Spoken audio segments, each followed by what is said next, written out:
যেহেতু মাছ ধরে ক্লান্ত হইনি, তাই মাছ দেখেও ক্লান্ত হইনি। আজকে মঙ্গলবার 30শে ডিসেম্বর, সকালবেলার নাস্তা পরোটা, ডাল ভাজি আর ডিম। সকালের শুরুটা সুন্দর। সকাল সকাল বেরিয়ে পড়েছি গন্তব্য বরাবো বাজার। অনেক পুরনো একটা মাছের মেলা সেখানে হয়। বছরে একদিন বড় বড় মাছ ওঠে। এলাকার মেয়েদের জামাইদেরকে এই মাছ দিয়ে আপ্যায়ন করা হয়।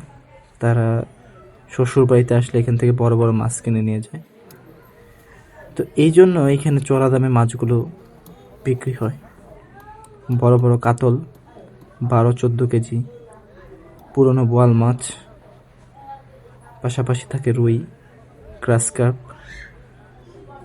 বিঘেট, আরও নানান প্রকৃতির মাছ।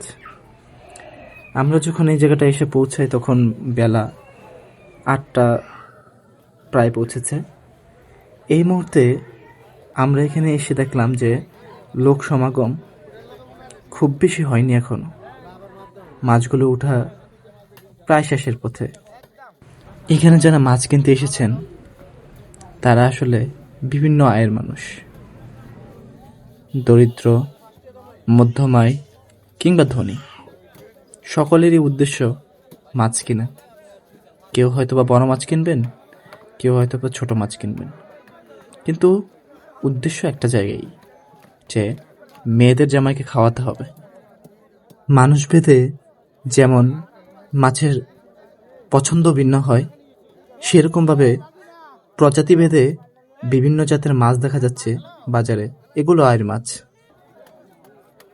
এখানে বেশ কিছু তরতাজা মাছ নিয়ে এসেছেন এক চাষি। দেখা মিলছে রুই, বড় বড় বিকেট, এবং এই দোকানটার মধ্যে উপচে পড়া মানুষের ভিড়। কারণ মৃত মাছের তুলনায় তাজা জেতা মাছ খাওয়ার স্বাদ বাঙালিরা খুবই ভালোবাসে।